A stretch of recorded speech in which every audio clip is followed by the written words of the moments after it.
नमस्कार, मी आहे रत्नागिरीच्या बाटे समुद्र किनाऱ्याच्या ठिकाणी.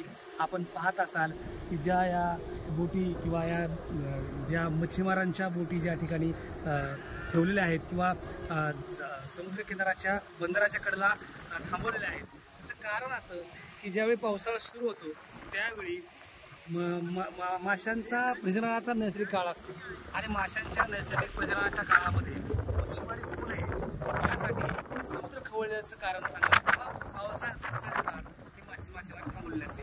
परंतु गंमत करायला गेलं तर सगळ्यात महत्त्वाची गोष्ट अशी की ज्या मच्छीमारांचा या मासेमारीवर निर्वाह आहे ते मच्छीमार माशांची किती काळजी घेतात, कारण नेमका हाच काळ असतो माशांच्या प्रजननाचा आणि माशांच्या प्रजननाचा काळ असतानाच्या काळात हे सगळे मासेमारी बंद असते. थोडक्यात माशांची प्रजनन क्षमता आणि प्रजनन याचं पूर्ण होऊन या ठिकाणी छोट्या माशांना कुठलीही इजा होऊ नये याची काळजी हे सगळे मच्छीमार घेत असतात. ते वर्षानुवर्ष आणि पारंपरिकपणे घेत असतात. मला प्रश्न पडलेला आहे की जेव्हा खाऱ्या पाण्यातील मच्छीमार एवढी काळजी घेतात तर गोड्या पाण्यातील मच्छीमार ही काळजी का घेत नाही?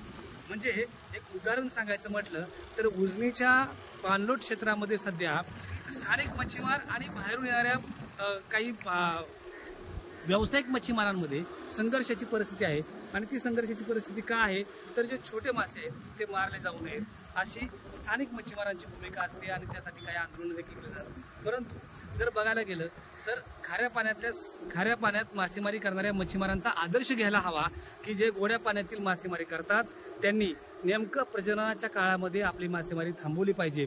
जर जर एवढ्या मोठ्या समुद्रातल्या मासेमारी करणाऱ्या मच्छीमारांना समजत असेल तर गोड्या पाण्यातल्या मासेमारी करणाऱ्या मच्छीमारांना हे का समजत नाही हा प्रश्न आणि तो स्थानिक मच्छीमारांच्याही मनात आहे. खरं तर या सगळ्या गोष्टीवरती एक उपाययोजना ज्या गोष्टीवरती उदरनिर्वाह आहे त्याची संगोपनाची आणि त्याची जोपासण्याची जबाबदारी देखील आपली आहे. उजनीच्या मच्छीमारांना हा एक धडा आहे, हा एक आदर्श आहे.